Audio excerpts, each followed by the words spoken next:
This episode discusses the significance of driver's licenses for all in Wisconsin as a necessary starting point for more inclusive immigration reform.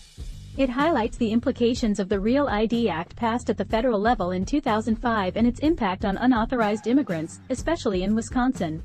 It also touches upon the need for labor and safer roads, and the potential for broader social benefits across the political spectrum.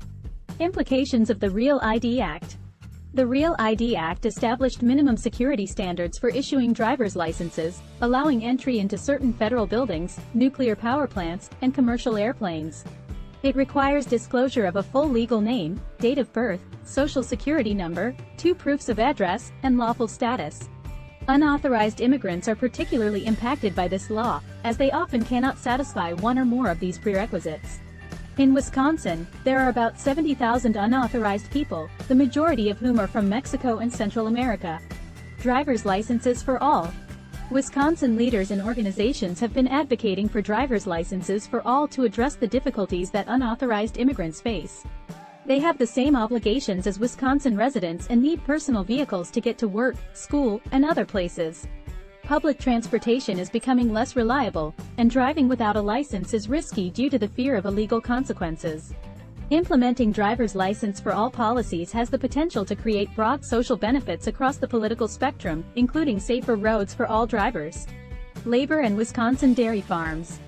Undocumented immigrants have become the backbone of Wisconsin dairy farms, and family farmers rely on this labor.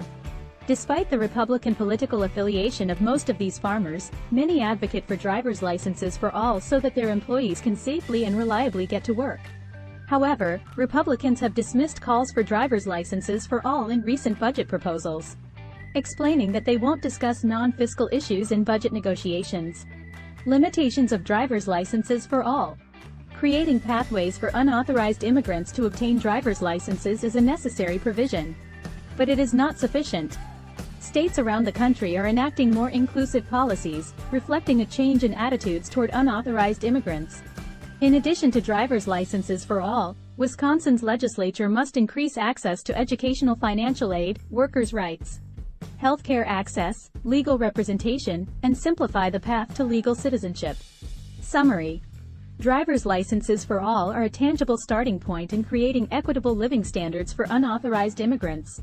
It is essential to question those who believe this is a sufficient measure, and systematic change cannot be achieved without broader immigration reform. Despite public unwillingness to discuss the provision, some Wisconsin lawmakers have been willing to talk about the issue privately. As America's consciences change, more people recognize that unauthorized immigrants are contributing to American labor markets, society, and culture. Thank you for watching. Please like the video and subscribe the channel for future updates on U.S. immigration.